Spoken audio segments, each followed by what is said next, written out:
Hello! Ayan. So, isang malakasang shoutout muna tayo kay Sir Orlando Valencia. Maraming salamat po sa full support niyo sa ating mga vlogs. Thank you so much po. And, sumasang-ayon ang aking mga manok.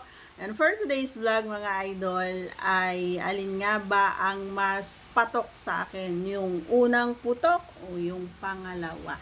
Yan ang ating pag-uusapan ngayon. But before anything else, please do me a favor. Please do subscribe and click our tiny notification bell so that you'll be updated every time we have a new upload videos. Disclaimer na rin mga idol, ang video ito ay para lamang po sa may bukas ang kaisipan at may malawak ang pangunawa. Kung wala po tayo nito, maaari na lamang pong mag-skip at mamili ng mga videos na nararapat po para sa inyo.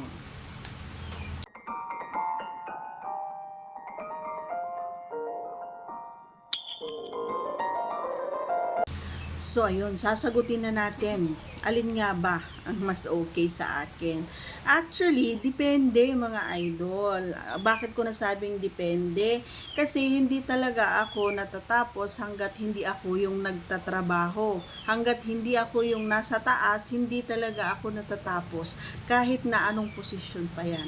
Nakakaramdam ako ng L pero hindi katulad pag ako yung nasa taas. So, halimbawa, sa unang round ay ako yung nasa taas, so posibleng pipiliin ko yung una, 'di ba? Pero kapag yung una ay hindi naman ako, so hindi ko talaga pipiliin.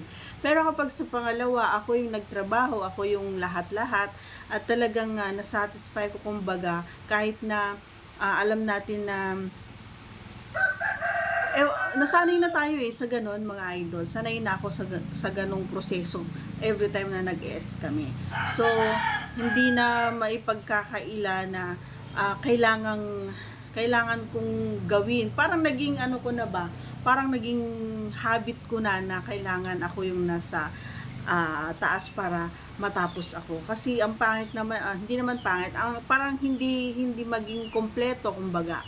Hindi siya kompleto para sa akin. At hindi rin ako pag hindi ako natatapos kasi nga sa lahat ng mga posisyon, yun lang talaga yung nakakapagpasaya sa akin, yung ako yung magtatrabaho, ako yung nasa taas, yun. So kung sa pangalawa ay ako yung nagtrabaho, pipiliin ko yung pangalawa. So depende, sabi ko nga sa inyo, depende. But in the end, syempre, siguraduhin pa rin natin na parehas tayong masaya, parehas kaming masaya. Yun naman ang lagi kong tinitingnan Hindi lang yung ako yung magiging masaya, dapat parehas kami. And ang pinaka-importante doon, syempre, masaya kami doon sa ginagawa namin, walang sapilitan, walang, alam mo yon kapag ganun kasi, hindi talaga kayo magiging komportable sa isa't isa kung every time na nag-ano kayo ay yung isa ayaw, yung isa naman atat na atat, yung isa 'di ba pinipilit mo pa. So hindi talaga maganda. So dapat maging open kayo sa isa't isa. Alamin ninyo kung ano yung mga ayaw at gusto nila para sa susunod ay alam mo na kung ano yung dapat mong gawin. Okay? So, para sa akin, mapauna o mapangalawa, parehas lang masarap yan. Basta ang importante ay masaya kayo parehas. Diba? Basta ako yung nasa taas, tapos ang usapan.